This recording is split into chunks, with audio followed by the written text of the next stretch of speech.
एक बार की बात है कि बनगरी के घने जंगलों में एक अनुत्तम हाथी ने भारी उत्पात मचा रखा था। वह अपनी ताकत के नशे में चूर होने के कारण किसी को कुछ नहीं समझता था। बनगरी में ही एक पेड़ पर एक चिड़िया व चिड़िया का छोटा सा सुखी परिवार था। चिड़िया अंडों पर बैठी नन्हे नन्हे प्यारे बच्चों के निकलने के सुनहरे सपने देखती रहती। एक दिन क्रूर हाथी गरजता गिड़गिड़ाता पेड़ों को तोड़ता मरोड़ता उसी ओर आया। देखते ही देखते उसने चिड़िया के घोंसले वाले पेड़ भी तोड़ डाला। घोंसला नीचे आ गिरा, अंडे टूट गए और ऊपर से हाथी का पैर उस पर पड़ा। चिड़िया और चिड़िया चीखने चिल्लाने के सिवा और कुछ न कर सके। हाथी के जाने के बाद चिड़िया छाती पीट पीट कर रोने लगी। तभी वहां कटफोड़ी आई। वह चिड़िया की अच्छी मित्र थी। कटफोड़ी ने उनके रोने का कारण पूछा तो चिड़िया ने अपनी सारी कहानी कह डाली। कटफोड़ी बोली, इस प्रकार गम में डूबे रहने से कुछ नहीं होगा। उस हाथी को सबक सिखाने के लिए हमें कुछ करना होगा।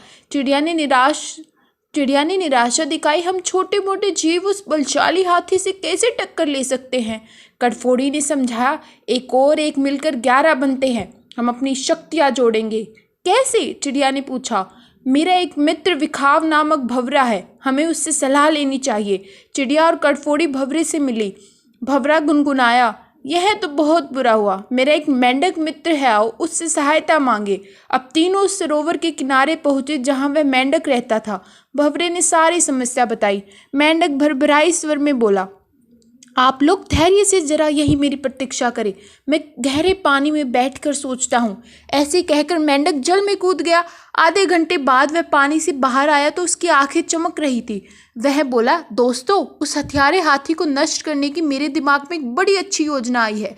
उसमें सभी का योगदान होगा। मेंढक ने जैसी अपनी योजना बताई सब खुशी से उछल पड़े। योजना सचमुच ही अद्भुत थी। मेंढक ने दोबारा बारी बारी सबको अपना अपना रोल समझाया। कुछ ही दूर वह उन्नतम हाथी तोड़फोड़ मचाकर वह पेट भरकर कोपले वाली शाखाएं खाकर मस्ती में झूम रहा था। पहला काम भंवरे का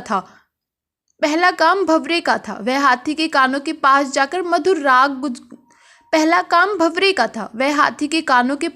मधुर राग गुजाने लगा।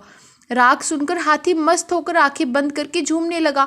तभी कटफोड़ी ने अपना काम कर दिखाया। वह आई और अपनी सुई जैसी नुकीली चोंच से उसने तेजी से हाथी की दोनों आंखें बीन डाली। हाथी की आंखें फूट गई। वह तड़पड़ाता हुआ अंधा होकर इधर उधर भागने लगा। जैसे जैसे समय बीतता जा रहा था, हाथी का क्रोध बढ़ता जा रहा था। आंखों से नजर न आने के कारण ठोकर और टकरे से शरीर जख्मी होता जा रहा था। जख्म उससे और चिल्लाने पर मजबूर कर रहे थे। चिड़िया कर्तक स्वर में मेंढक से बोली, भैया, मैं आजीवन तुम्हारी आभारी रहूंगी, तुमने मेरी इतनी सहायता कर दी। मेंढक ने कहा, आभार मानने की जरूरत नहीं, मित्र ही मित्रों के काम आते हैं। एक तो आंखों में जलन और ऊपर से चिल्लाते गिड़गिड़ाते हाथी का गला सूख गया। उसे तेज प्यास लगने लगी। तभी उसे एक चीज की तलाश थी, पानी। मेंढक ने अपने बहुत से बंधु बांधवों को इकट्ठा किया और उन्हें ले जाकर दूर बहुत बड़े खड्डे के किनारे बैठकर टटराने के लिए कहा। सारे मेंढक टटराने लगे। मेंढक की टटराहट सुनकर हाथी के कान खड़े हो गए। वह यह जानता था कि मेंढक जल स्रोत के निकट ही वास करते हैं। वह उसी दिशा में चल पड़ा। टटराहट तो तेज होती जा रही थी। प्यासा हाथी और तेज भागने लगा। जैसे ही हाथी गड्ढे के निकट पहुंचा, मेंढकों ने पूरा जोर लगाकर टटराना शुरू किया। हाथी आगे बढ़ा और विशाल पत्थर की तरह गड्ढे में गिर पड़ा, जहां उसके प्राण पखेरु उड़ते देर न लगी। इस प्रकार उस अहंकार में डूबे हाथी का अंत हुआ।